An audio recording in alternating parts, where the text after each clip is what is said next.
नमस्कार मेरे प्रिय साथी मित्रों, आज साथियों 16 जुलाई है। आज कुछ इंपॉर्टेंट अपडेट देखेंगे जो प्रतियोगी छात्र छात्राओं से जुड़ी होगी। साथियों पहला साथियों पेट स्क्रीनिंग एवं नाबलाइजेशन प्रक्रिया पर हाई कोर्ट ने राज्य सरकार से मांगा है जवाब।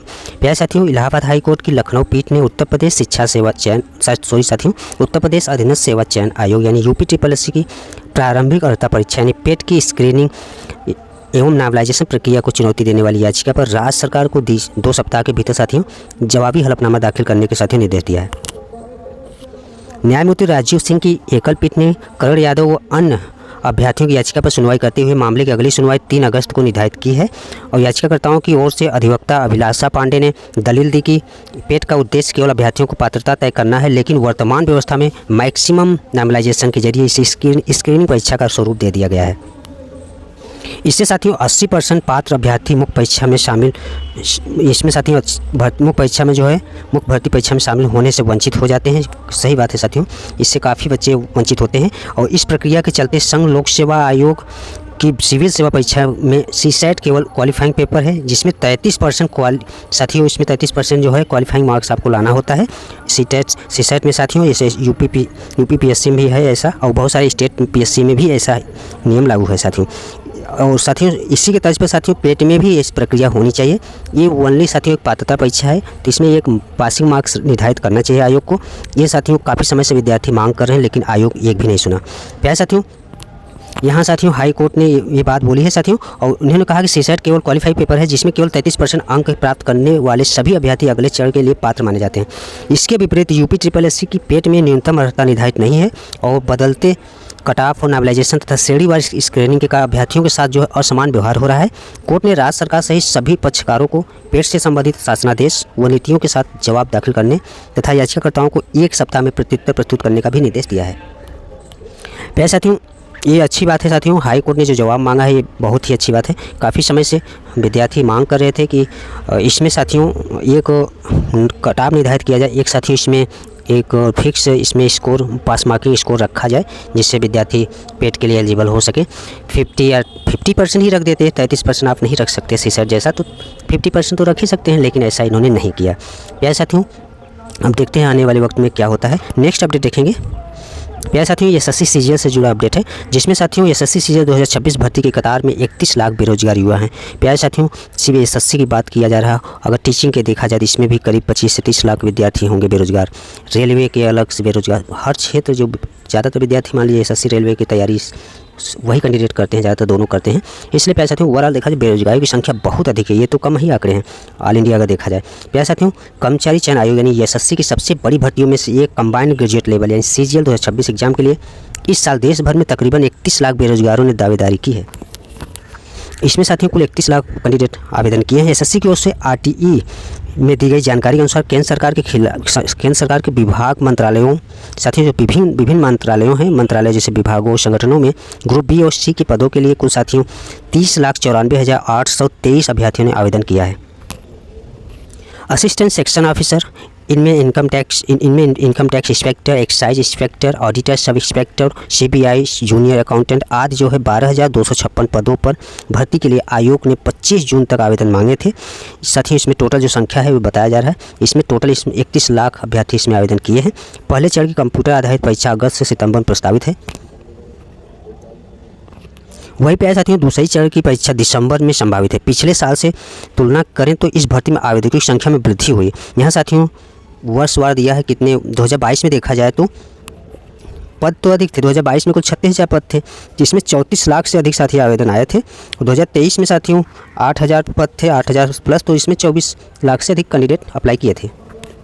और 24 की बात करें तो 24 में 36 लाख प्लस 36 सबसे ज़्यादा साथियों 36 लाख यहाँ 2024 में ही अप्लाई हुए थे फॉर्म, और इसमें 17,727 पद साथियों इसमें नोटिफिकेशन में निकाला गया था आयोग द्वारा। साथियों वही 2025 में साथियों 14,000 से अधिक सीटें आई थी, जिसमें 28 लाख से अधिक कैंडिडेट अप्लाई किए थे। और 2026 की बात करें तो यहाँ साथियों 12,256 पद साथियों निकले हैं, और उस पद के जो है पद के लिए अप्लाई किए हैं कैंडिडेट 30 लाख से अधिक, लगभग 31 लाख कैंडिडेट अप्लाई किए हैं। प्यारे साथियों, परीक्षा में पहली बार लागू की सेक्शनल टाइमिंग। एसएससी ने सीजीएल 2026 से बड़ा बदलाव किया है। पहले और दूसरे चरण की परीक्षा में पहली बार सेक्शनल टाइमिंग लागू की गई है। अब अभ्यर्थियों को 1 घंटे की परीक्षा में प्रत्येक 15 मिनट में 25 सवालों को जवाब देने होंगे। आपको ये यहाँ निर्धारित किया गया है टाइमिंग कि 15 मिनट में आपको 25 सवालों के जवाब देने होंगे। पहले चरण में 1 घंटे की कंप्यूटर आधारित परीक्षा में 4 सेक्शन होंगे साथियों। इसमें साथियों जनरल इंटेलिजेंस एंड रीजनिंग होंगे और जनरल अवेयरनेस होंगे और क्वांटिटेटिव एप्टीट्यूड होंगे और इंग्लिश कॉम्प्रिहेंसिव से 25 कुल साथियों 100 सवाल पूछे जाएंगे प्यारे साथियों। इसमें एक नया बदलाव किया गया है, आप लोग को देखना होगा प्यारे साथियों। इसके अकॉर्डिंग तैयारी आपको रखना है। अभ्यर्थियों को 1 घंटे के समय में प्रत्येक साथियों 15 मिनट में आपको 25 सवाल हल करने होंगे। मेरे प्रिय साथियों, ये रहा एसएससी सीजीएल से संबंधित अपडेट। नेक्स्ट अपडेट देखेंगे। ओएमआर भरने में त्रुटि से 50,000 से अधिक अभ्यर्थी बाहर हो गए हैं। प्यारे साथियों, उत्तर प्रदेश शिक्षा सेवा चयन आयोग यानी और लोक सेवा आयोग और अन्य संस्थाओं की भर्ती परीक्षाओं में अभ्यर्थी ओएमआर पर उत्तर पत्रक भरने में साथियों लगातार गलतियां कर रहे हैं। प्यारे साथियों, विद्यार्थियों को प्रेशर रहता है और एग्जाम हॉल में प्रेशर तो सबका रहता है, लेकिन एकदम धैर्य के साथ इत्मीनान से अच्छे से फॉर्म में साथियों जो ओएमआर सीट वगैरह है, जो रोल नंबर सब भरे जाते हैं, उसे अच्छे से भरना चाहिए। उसमें तो आपको गलती करनी ही नहीं है। लास्ट में साथियों आंसर में गलतियां हो गई तो दूसरा भरा गया, एक स्थान भी भरा, वो एक आँख हो जाए तो सही, लेकिन ओएमआर में आपको रोल नंबर वगैरह कभी भी गलती नहीं करना है प्यारे साथियों। इस बार बहुत भारी संख्या में साथियों लोग गलती किए हैं। बात करें उत्तर प्रदेश लोक सेवा आयोग को तो इसमें बहुत सारे, और यूपी टेट की बात करें तो इसमें तो बहुत ही ज़्यादा कैंडिडेट साथियों, क्योंकि यहाँ शिक्षा सेवा चयन आयोग में कतारें लगी हैं जो है सुधार के लिए। साथियों ऐसा कुछ होगा नहीं, क्योंकि इन्होंने नोटिफिकेशन में मेंशन किया है कि साथियों संशोधन नहीं, इसमें मतलब कि अगर आप त्रुटियां करते हैं, किसी तरह को ओएमआर में गड़बड़ी होती है तो आप इसके जिम्मेदार होंगे। प्यारे साथियों, जनवरी से जुलाई के बीच 50,000 से अधिक अभ्यर्थियों ने ऐसी त्रुटियां की हैं। साथियों ये बताया जा रहा है लोक सेवा आयोग और साथियों उत्तर प्रदेश लोक सेवा आयोग अन्य संस्थाएं, मतलब संघ लोक सेवा आयोग और अन्य संस्थाएं को देख मिलाया जाए सभी कैंडिडेट का, तो यहाँ बहुत ज़्यादा संख्या में साथियों कैंडिडेट ने ऐसे त्रुटियाँ की है। इसमें हज़ारों शिक्षक और IAS PCS की तैयारी करने वाले अभ्यर्थी भी शामिल हैं। यानी यूपीएससी और यूपीपीएससी की बात हो रही है और यहाँ शिक्षा सेवा चयन आयोग। ये खुलासा परीक्षा परिणामों और टेट के बाद आयोग कार्यालय में आए प्रत्यावेदनों से हुआ है। उसके अकॉर्डिंग साथियों सभी लोग तो कैंडिडेट गए नहीं है, ये आंकड़ा और भी अधिक हो सकता है। हाल ही में टेट की परीक्षा में भी करीब 18 लाख अभ्यर्थी शामिल हुए, जबकि टीजीटी 2022 की लिखित परीक्षा में कुल साथियों 43 साथियों इसमें कुल 4,34,000 से अधिक जिसमें अभ्यर्थी शामिल थे। इन दोनों परीक्षाओं सहित अन्य में हजारों ओएमआर उत्तर पत्रक जो है निरस्त कर दिए गए। इन पर साथियों सबसे ज़्यादा समस्या रोल नंबर या अन्य महत्वपूर्ण जानकारी के लिए सही से न भरने, गोले सही से न भरने के साथियों कारण इसे निरस्त किया गया है। अभ्यर्थियों से अपील किया है आयोग ने 30 जून को चयन आयोग ने जब टीजीटी परीक्षा का परिणाम घोषित किया तो कई अभ्यर्थियों को झटका लगा। इनमें से कुछ ने शिक्षा सेवा चयन आयोग में दोबारा मूल्यांकन के लिए प्रत्यावेदन दिया। हालांकि इन प्रत्यावेदनों पर कोई सुनवाई नहीं हुई है। शिक्षा सेवा चयन आयोग के अध्यक्ष जो है प्रशांत कुमार ने पहले से ही स्पष्ट किया है कि ऐसे किसी भी प्रत्यावेदन पर विचार करना संभव नहीं होगा। ओएमआर भरने में सामान्य गलतियां और आयोग का स्पष्टीकरण। ओएमआर उत्तर पत्रक भरने के लिए प्रवेश पत्र में विस्तृत निर्देश दिए जाते हैं, जिनमें साथियों रोल नंबर और प्रश्न पुस्तिका संख्या भरने का तरीका शामिल है। इन निर्देशों के बावजूद गलतियां होने से स्कैनर सॉफ्टवेयर ओएमआर को स्कैन नहीं कर पाता, जिससे अभ्यर्थियों को बाहर कर दिया जाता है। आयोग के उप सचिव डॉक्टर संजय सिंह ने स्पष्ट किया है कि व्हाइटनर, ब्लेड या रबड़ का प्रयोग प्रतिबंधित है। गोले को सही से काला न करने या गलत सूचना भरने पर उत्तर पत्रक का मूल्यांकन नहीं होगा और इन त्रुटियों के लिए अभ्यर्थी स्वयं उत्तरदायी होगा।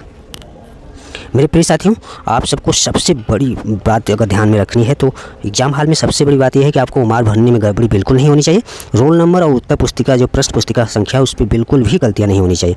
आप साथियों रोल नंबर पहले ऊपर भरिए, फिर हल्का सा टिक मारिए, उसके बाद फिर मिलान करने के बाद आप लोग साथियों पूरा साथियों गोला करिएगा। इससे क्या होगा प्यारे साथियों, आप लोग अगर गलती मान लीजिए गलती भी होगा तो दूसरी बार मिलाने से आप उसे सही हल्का बिंदी हल्का देने से कोई दिक्कत उससे नहीं आती। प्यारे साथियों ये रहा आयोग UPSSC एंड उत्तर प्रदेश शिक्षा सेवा चयन आयोग UPSC द्वारा और अन्य परीक्षाओं संबंधी जो ओएमआर में त्रुटियों से संबंधित 50,000 से अधिक अभ्यर्थी से बाहर हुए हैं। ये आंकड़ा साथियों अभी देखा जाए तो यूपी टेट में बहुत ज़्यादा इससे अधिक आंकड़े आ सकते हैं। नेक्स्ट अपडेट है प्यारे साथियों, आज जवाब नहीं दिया तो सचिव को अदालत में उपस्थित होना पड़ेगा। प्यारे साथियों इलाहाबाद हाईकोर्ट ने प्रशिक्षित स्नातक शिक्षक यानी TGT में अंग्रेजी विषय की परीक्षा में पूछे गए प्रश्नों पर उत्तर प्रदेश माध्यमिक शिक्षा सेवा चयन आयोग को अभ्यर्थियों को दस्तावेज सत्यापन से पहले बृहस्पतिवार को जवाब दाखिल करने का आदेश दिया है। कहा है कि ऐसी ऐसा जो है नहीं करने पर सचिव को कोर्ट में उपस्थित होना पड़ेगा।